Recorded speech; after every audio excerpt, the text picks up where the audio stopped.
All right, welcome to the Explainer. Today, we are jumping into a story that, let me tell you, is way more than just some 80s action movie. It's this incredibly sharp satire that honestly feels even more real today than it did back then. Yep, we're talking about RoboCop. So this question right here, it's basically the engine for the entire story. Picture this. You're in a near-future Detroit, and the city is just on its knees. And this megacorporation, Omni Consumer Products, you'll know them as OCP, they haven't just, partnered with the city. They've bought its police force. We're not talking about a simple business deal here. This is a straight-up hostile takeover of public trust. And this world, this old Detroit, it's just drowning in media. I mean, news isn't really about getting information. It's a product, It's packaged and sold in these catchy, ridiculous sound bites, right between commercials for things like nuclear war board games for the family. It's a society that has been totally numbed out, completely distracted, and that makes it the perfect place for a corporate savior to swoop in. And of course, OCP has the perfect crisis to take advantage of. The city is just bleeding money, crime is completely out of control, the cops are totally outgunned, and the government, powerless. So this isn't just some crime wave, no, this is a full-on systems failure. And that creates this massive power vacuum that OCP is more than happy to fill with their grand vision for a brand new, super profitable city called Delta City. And this quote, this really gets to the heart of OCP's chairman, the old man. For him, anything can be a business. OCP's already running private prisons, private hospitals, so hey, why not private law enforcement? From their point of view, public safety isn't a right, it's an emerging market.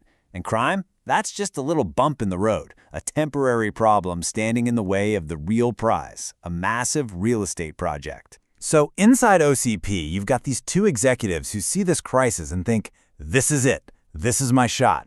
And trust me, this has nothing to do with public safety. It's all about climbing that corporate ladder. Okay, so on one side, you've got the senior president, Dick Jones. His baby is the ED-209.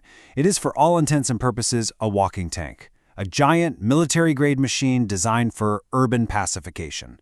Then on the other side, you have this young, ambitious up-and-comer, Bob Morton, and he's pitching the RoboCop program, a much sleeker idea that merges a man and a machine. It's pure brute force versus, well, a cybernetic ghost. Right, so it's the big day. The moment of truth. Dick Jones is demoing the ED-209 for the entire board. But there's a problem, a glitch. This poor junior executive is playing the role of a criminal, and he just can't drop his weapon fast enough. The ED-209 starts its countdown, and it doesn't stop. The whole boardroom just turns into a bloodbath. It is an absolute disaster. And this moment right here, it perfectly captures the culture at OCP. A man has just been, well, graphically obliterated by their new product. And the senior president's reaction? He just calls it a glitch, a temporary setback. It tells you everything you need to know. Human life is just a rounding error on their P&L statement. OCP's whole dehumanization thing? Yeah, that started way before they ever built a cyborg. So, the ED-209 demonstration? A total, unmitigated disaster. And this is the opening that young Bob Morton was waiting for. Suddenly, his RoboCop program gets the green light. It is officially a go. Now, they just need one thing, a volunteer. And their volunteer turns out to be Officer Alex Murphy, a good cop, just transferred into one of the absolute worst precincts in the city.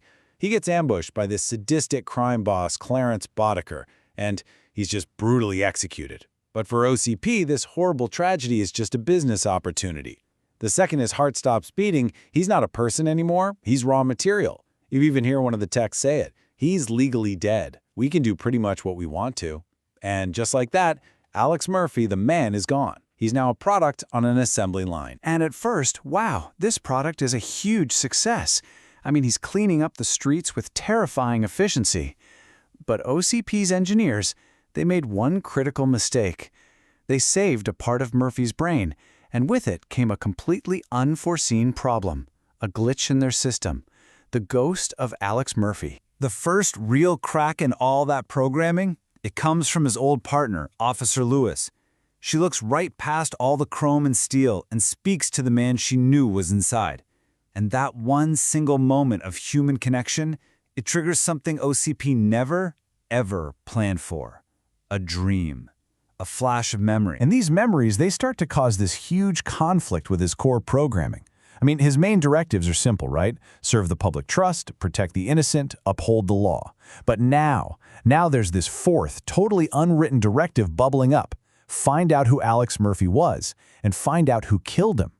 He starts going rogue, defying his OCP handlers, digging into classified files, and hunting down the men from his nightmares. The trail eventually leads him right back to the man who killed him, Clarence Boddicker. And Boddicker, in this moment of pure desperation, he blurts out the whole conspiracy. He doesn't just work for himself. No, he works for the senior president of OCP, Dick Jones. And boom, there it is. The street crime and the corporate crime, they're the exact same thing. So what does RoboCop do? He marches straight into OCP headquarters to arrest his own creator. This is it. The system is about to turn on itself. OCP's greatest product is about to hold the corporation accountable. Or is it? And this is where we find the ultimate corporate failsafe, the ultimate security blanket. Dick Jones reveals this hidden, classified fourth directive that's been hardwired into RoboCop's system from the very beginning. He is physically and psychologically incapable of arresting a senior officer of OCP. Think about that. The corporation has literally programmed itself to be above the very law it created. So Jones gets desperate. He grabs the OCP chairman, the old man, and uses him as a human shield. And RoboCop, he's totally paralyzed. Directive 4 has him locked up. But then, the chairman uses the one weapon he has left, corporate power.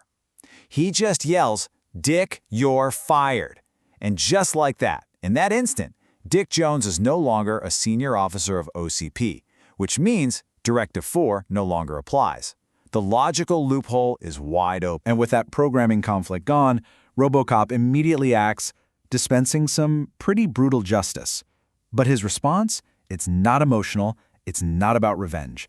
It's just this simple, cold acknowledgement. The obstacle has been removed, the task can now be completed. Thank you. So after all that chaos, the old man looks over at his product and he's impressed. He still just sees a valuable asset, a fantastic piece of technology.